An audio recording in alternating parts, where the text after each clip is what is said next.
शुरुआत इस वक्त की सबसे बड़ी खबर के साथ करते हुए।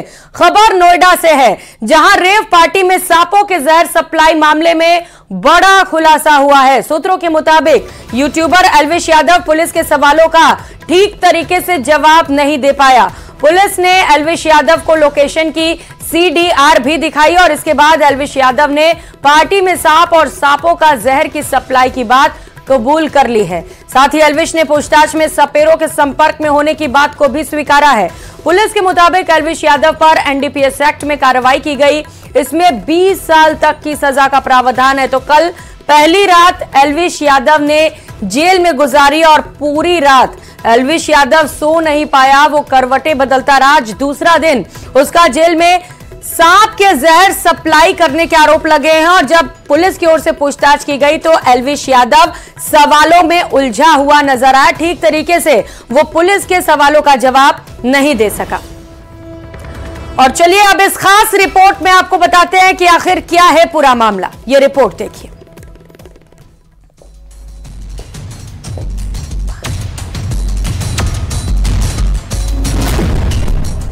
जहर के खेल में फंस गए एल्विश यादव। कोबरा कांड में एल्विश हुए गिरफ्तार। रेव पार्टी में सांप का विष पहुंचाया। कितनों ने नशा से कितना कमाया। सोशल मीडिया में सनसनी की तरह तेज रफ्तार से ऊपर चढ़े थे एल्विश यादव, लेकिन अब सलाखों के पीछे हैं। न्यायिक हिरासत में पुलिस पूछ रही है, बताओ सांपों का कितना जहर बेचा। एल्विश सोशल मीडिया पर सफाई दे चुके हैं, लेकिन अब कोर्ट में देना होगा। एल्विश यादव की मुश्किलें अब बढ़ने वाली हैं। सांपों का जहर बेचने का आरोप अगर सिद्ध होता है तो सालों जेल काटेंगे एल्विश यादव। एल्विश यादव की कुंडली की डिटेल आपको आगे दिखाएंगे। उससे पहले एल्विश क्यों भेजे गए जेल, पूरा मामला समझ लीजिए।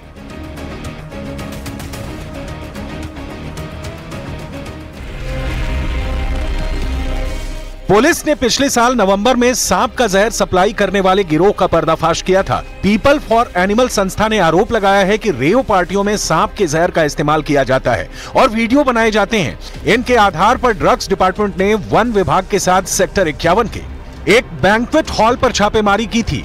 मौके पर रविनाथ, नारायण, जयकरण, राहुल और टीटूनाथ पकड़े गए।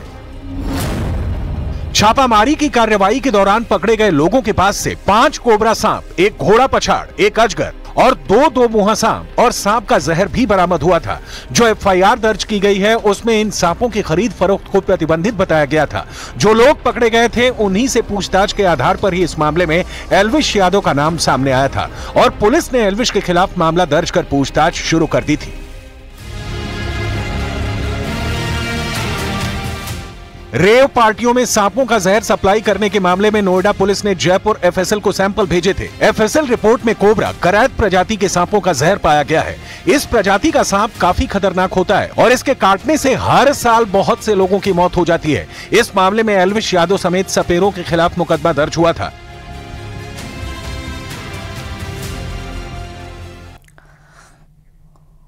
और दिल्ली जल बोर्ड घोटाले के मामले में ईडी के समन पर दिल्ली के मुख्यमंत्री अरविंद केजरीवाल पेश नहीं होंगे। ईडी ने दिल्ली जल बोर्ड घोटाले के मामले में केजरीवाल को पहला समन भेजा था। आम आदमी पार्टी ने ईडी के इस समन को गैर कानूनी बता दिया है। आम आदमी पार्टी का कहना है कि जब कोर्ट से जमानत मिल चुकी है तो ईडी बार बार समन आखिर क्यों भेज रही है। तो ईडी ने समन भेजकर केजरीवाल को बुलाया है, लेकिन साफ तौर पर आम आदमी पार्टी की ओर से इनकार कर दिया गया है। आम आदमी पार्टी का कहना है कि ये गैर कानूनी है, समन बार बार भेजना ठीक नहीं है।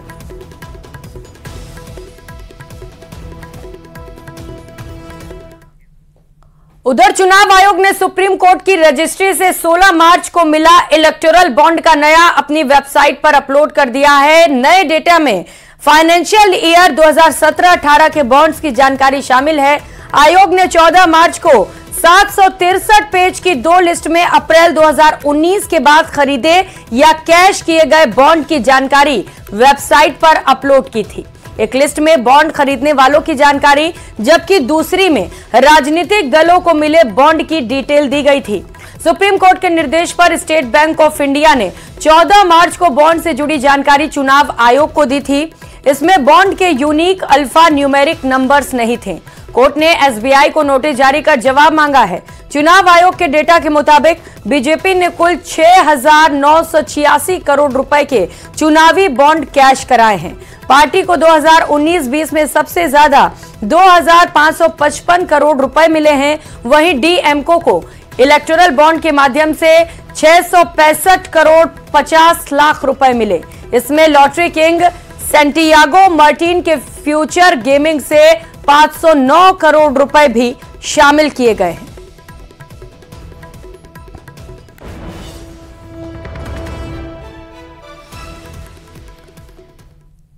और बड़ी खबर कोलकाता से है, जहां तकरीबन 8 घंटे से एक बिल्डिंग गिरी। मलबे के नीचे कई लोग दब गए और निकालने का काम अभी भी जारी है। हादसे में 2 लोगों की मौत की खबर है।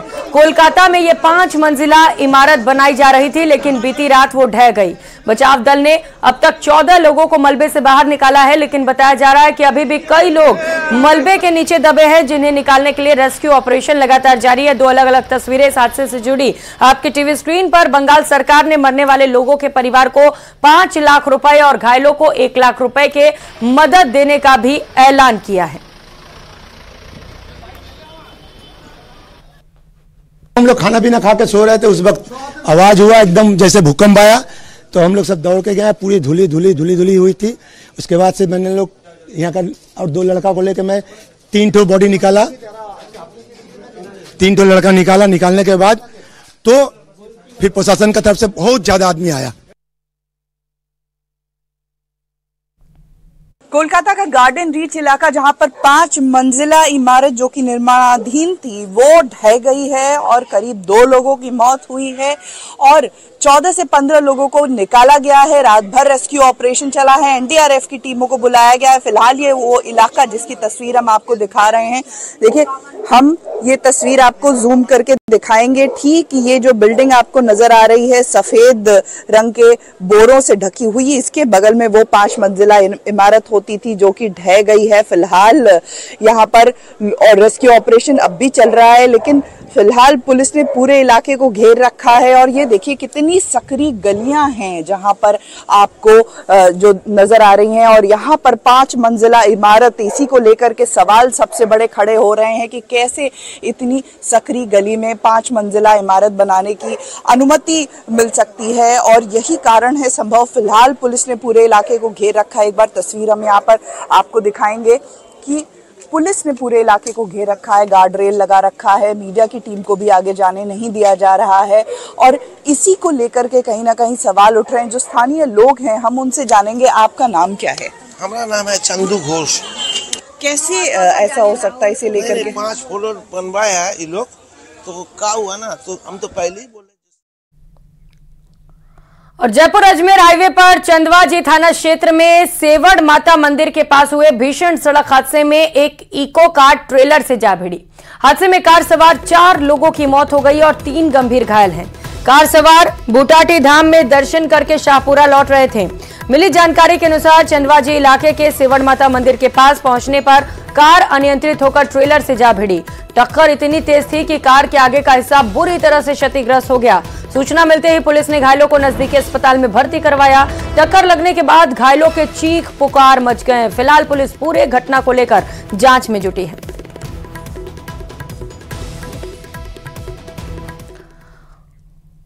और रुक कर लेते हैं दिल्ली से मिल रही बड़ी खबर का। चुनावी बॉन्ड पर सुप्रीम कोर्ट में सुनवाई जारी। एसबीआई पूरे आदेश का पालन करे। सुप्रीम कोर्ट की ओर से यह टिप्पणी की गई है कि एसबीआई जो भी आदेश दिया जाए उनका पालन करे। एसबीआई को पूरी जानकारी देने के लिए कहा गया था। सुप्रीम कोर्ट की ओर से फटकार भी लगाई गई है एसबीआई को। सुप्रीम कोर्ट ने कहा है कि पूरी जानकारी साझा करने के लिए कहा गया, लेकिन एसबीआई जानकारियों को छुपा रहा है। सारी जानकारियां एसबीआई के पास जो हैं वो नहीं दी जा रही। केवल कोर्ट के आदेश पर निर्भर न रहे, सुप्रीम कोर्ट की ओर से यह टिप्पणी भी की गई है।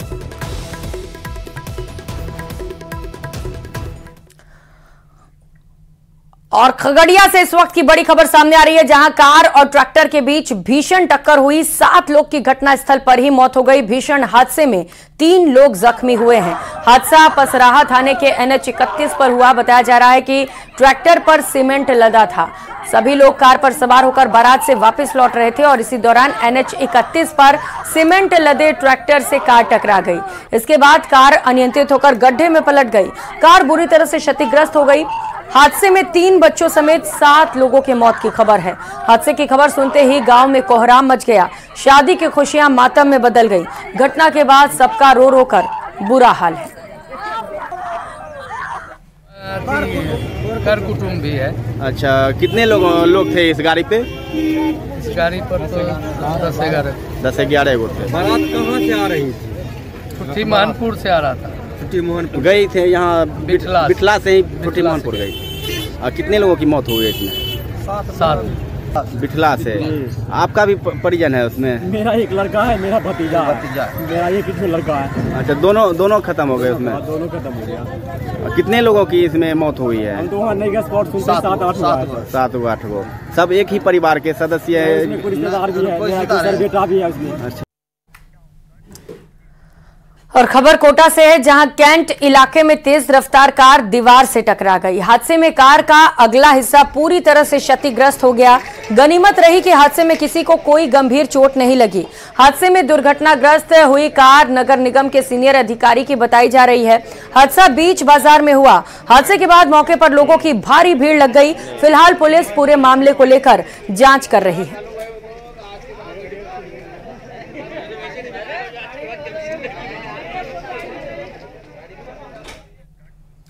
उधर मुजफ्फरनगर में एक पुलिसकर्मी ने एक टीचर को गोलियों से भून दिया। हमले में टीचर की मौके पर ही मौत हो गई। मौके पर मौजूद लोगों के मुताबिक वाराणसी से यूपी बोर्ड की कॉपी लेकर आई टीम के पुलिसकर्मी और टीचर के बीच विवाद हुआ था। सिपाही चंद्र प्रकाश यादव ने तंबाकू मांगने के विवाद में अपनी सर्विस कार्बाइन से सहायक टीचर धर्मेंद्र कुमार की हत्या कर दी। घटना सिविल लाइन थाना क्षेत्र के SD इंटर कॉलेज के बाहर हुई। जानकारी के मुताबिक आरोपी सिपाही चंद्र प्रकाश यादव नशे में था। पुलिस ने आरोपी सिपाही को गिरफ्तार कर लिया है।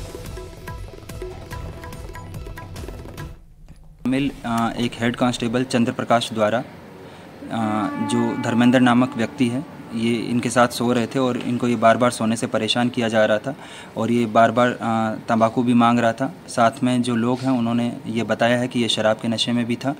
इसने धर्मेंद्र ने जब इस बात पे आपत्ति जाहिर की तो चंद्र प्रकाश के द्वारा इस पर अपने कार्बाइन से फायर खोल दिया गया, जिसमें कई राउंड गोलियां इसको लगी है। इस जो मजरूब है इसको तुरंत जिला अस्पताल पहुंचाया गया, जहां पे डॉक्टरों की टीम ने इसको मृत घोषित। अगली खबर पाली से है, जहां खेतों में अज्ञात कारणों के चलते आग लग गई। देखते ही देखते आग ने विकराल रूप धारण कर लिया। तकरीबन 800 बीघा जमीन में आग फैलती चली गई। इस घटना में पशुओं का चारा और काफी बड़ी संख्या में पेड़ और पौधे जलने की खबर है। जैसे ही इस बात की सूचना फायर ब्रिगेड को मिली, गाड़ियां मौके पर पहुंची। हालांकि इस बीच आग बुझाने के लिए जिला मुख्यालय से पहुंची दमकल गाड़ी में जो रेत थी वो फंस गई और रेत में फंसने पर ग्रामीणों ने ट्रैक्टर की मदद से दमकल गाड़ी को बाहर निकाला। काफी देर बाद गांव वालों और फायर ब्रिगेड की टीम ने आग पर काबू पाया।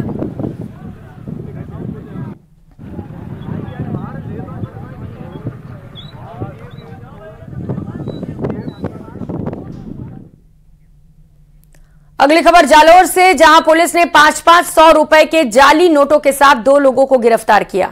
यह कार्रवाई मुखबिर की सूचना के आधार पर की गई। पुलिस की मानो तो बाकरा गांव के पास बाइक सवार 2 संदिग्ध व्यक्तियों को रोककर पूछताछ की गई। दोनों से संतोषजनक जवाब न मिलने पर दोनों की तलाशी ली गई तो उनके पास से 500 के कुल 20,500 रुपए मिले।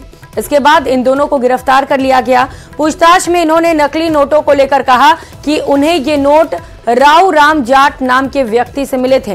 बाद में इस बात की सूचना एसपी को दी गई, जिसके बाद राव राम को भी गिरफ्तार कर लिया गया। खेत में दबिश देकर अफीम की फसल जब्त की। पुलिस ने अफीम के 11,200 पौधे जब्त किए हैं। साथ ही मामले में 80 साल के एक आरोपी को गिरफ्तार भी किया है। मकराना थाना अधिकारी की टीम ने कार्रवाई को अंजाम दिया। बुड़सू गांव में आरोपी ने अफीम की फसल उगा रखी थी। मुखबिर से सूचना मिलने पर पुलिस ने खेत में दबिश दी, जहां अफीम के 11,200 पौधे जब्त किए गए। बाद में पुलिस ने अफीम की खेती के आरोप में खेत मालिक को गिरफ्तार कर लिया। एनडीपीएस एक्ट में मामला दर्ज कर पूरे मामले पर जांच शुरू की गई है। सूचना मिली थी कि बूटसू के अंदर फल्गू दयाल नाम का व्यक्ति है, उसने खेत में अफीम की खेती कर रखी है। सूचना पर पुलिस की टीम गठित की गई, उस अधिकारियों को अवगत कराया गया और खेत पर पहुंचे तो वहाँ अफीम की खेती की गई थी। वहीं उधमपुर के कूद में हाईलैंड पार्क ट्यूलिप गार्डन पर्यटकों के लिए आकर्षण का केंद्र बना है। इस हाईलैंड पार्क में 15,000 से अधिक ट्यूलिप लगाए गए हैं। अभी कोई समय सीमा नहीं है और लोगों से शुल्क भी नहीं लिया जा रहा। इस पार्क की स्थापना फ्लोरिकल्चर विभाग द्वारा की गई है। पार्क अब 5 अलग अलग रंगों के ट्यूलिप का घर बन गया है।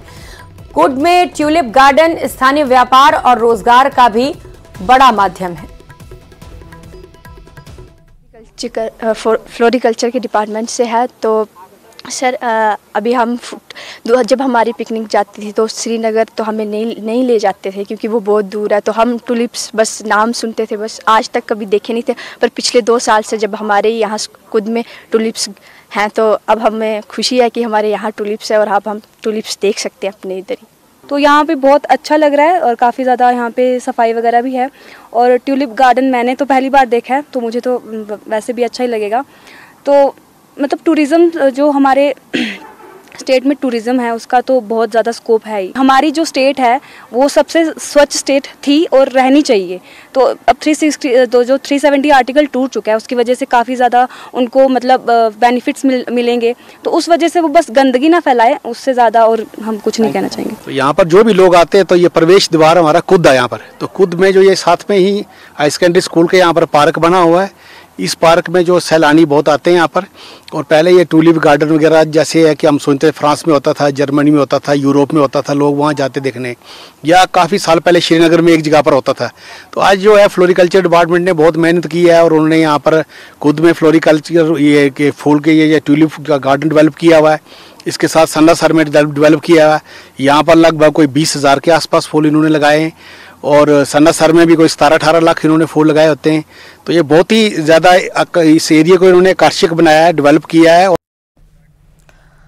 रुक कर लेते हैं एक और बड़ी खबर का। जैसलमेर से बड़ी खबर है, पोखरण पुलिस को बड़ी सफलता हाथ लगी। अवैध शराब के 98 कार्टन बरामद किए गए हैं। पुलिस ने एक तस्कर को भी गिरफ्तार किया है। बोलेरो कैंपर गाड़ी में ये जब्त की कार्रवाई की गई। पुलिस अब आरोपी से पूछताछ कर रही है। तो बड़ी सफलता मिली है, तस्वीरें आपको दिखा रहे हैं। अवैध शराब के 98 कार्टून बरामद किए गए हैं क्योंकि लोकसभा चुनाव के तारीखों का ऐलान हो चुका है और उससे पहले पुलिस अब काफी ज्यादा मुस्तैद है क्योंकि धारा 144 भी लागू है। किसी भी तरीके के गलत काम ना हो इसे लेकर पुलिस पूरी तरीके से अलर्ट मोड पर है। और इसी क्रम में बड़ी कार्रवाई जैसलमेर में दिखाई दे रही है जहां पर पोखरण पुलिस ने एक तस्कर को गिरफ्तार किया है।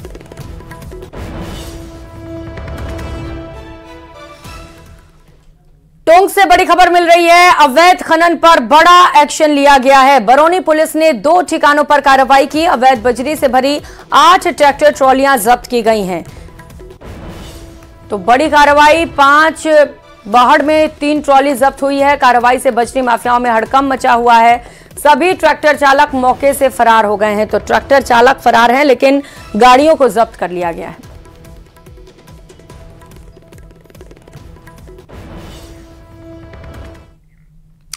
और अब बात धरती के स्वर्ग कश्मीर की करेंगे। कश्मीर में मौसम सुहाना हो रहा है, वहीं पर्यटन स्थल पर पर्यटक बर्फ का आनंद ले रहे हैं। गुलमर्ग में अच्छी मात्रा में बर्फ पड़ी है और ज्यादातर पर्यटक बर्फ देखने के लिए ही गुलमर्ग आते हैं और यहां की खूबसूरत वादियों की सैर करते हैं।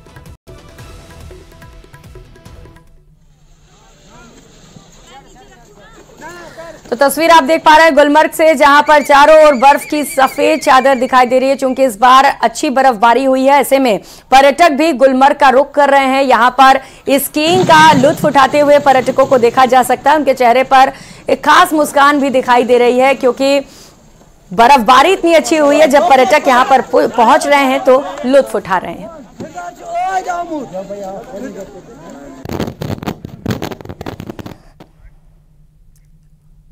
और खबरों में आगे बढ़ते हुए आदर्श आचार संहिता लगने के साथ ही इसकी पालना भी तेज कर दी गई है। शहर के मुख्य मार्ग पर लगे हुए राजनीतिक नेताओं के पोस्टर और बैनर हटाए जा रहे हैं।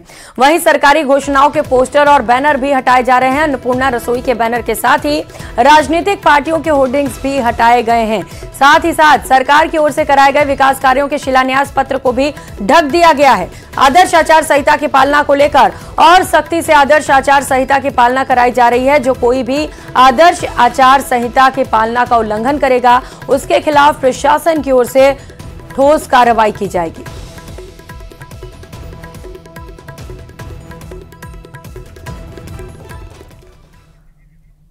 अगली खबर झुंझुनू से है, जहां 61 दिन से चल रहा किसानों का धरना स्थगित हो गया।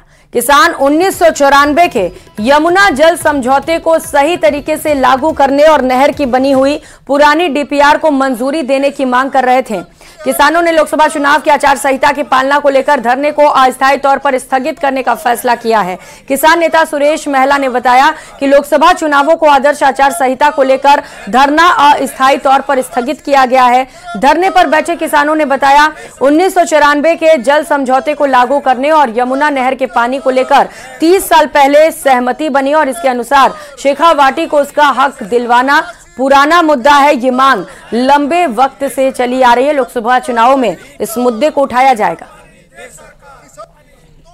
में 1994 के यमुना जल समझौते को लागू करवाने की मांग को लेकर के जगह जगह पर आंदोलन चले हैं और सुल्ताना के अंदर आज यमुना जल समझौते को लागू करवाने के लिए 61वां दिन है और हमारा क्षेत्र है वो पानी की वजह से वीरान हो गया है। कुओं का पानी सूख गया है और किसान का पशुधन है वो औने पौने दामों पर बिक गया है। होली के त्योहार में अब कुछ ही दिन बचे हैं और सिरोही में एक परिवार ऐसा है जो राजा रजवाड़े के समय से होली के ढूंढ उत्सव मनाते हैं। एक पारंपरिक पकवान के तौर पर 2 फीट का खाजा बनाया जाता है। ये खाजा सेठिया परिवार बनाता है। ये पकवान बाजारों में नहीं मिलता। जब सेठिया परिवार ने बताया कि सिरोही के राज परिवार ढूंढ पर पर्व मनाने के लिए इस परिवार के सदस्य को राजा के बावर्ची खाने के लिए बुलाया गया था। इसके बाद राजा के विशेष फरमाइश पर 2 फीट का खाजा बनाया गया। इसके बाद से ही सिरोही में भी हर होली को ये पकवान बनाया जाता है। लोग इसे होली पर पारंपरिक तौर से बड़े ही चाव से खाने और खिलाने की परंपरा मनाते हैं।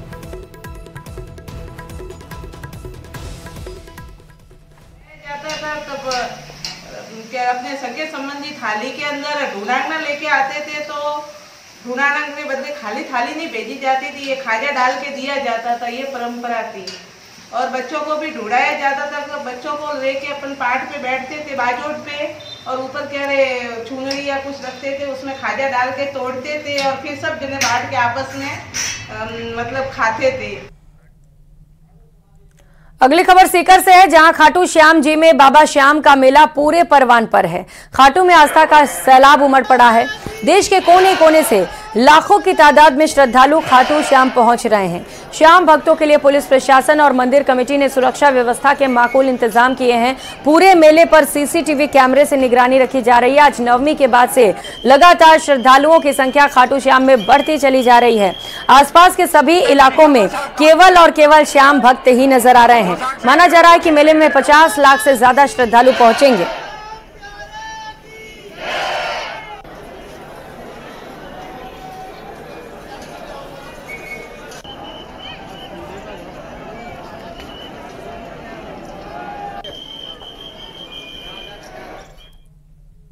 इस बुलेटिन में फिलहाल इतना ही। खबरों का सिलसिला जारी है, आप बने रहिए हमारे साथ। नमस्कार।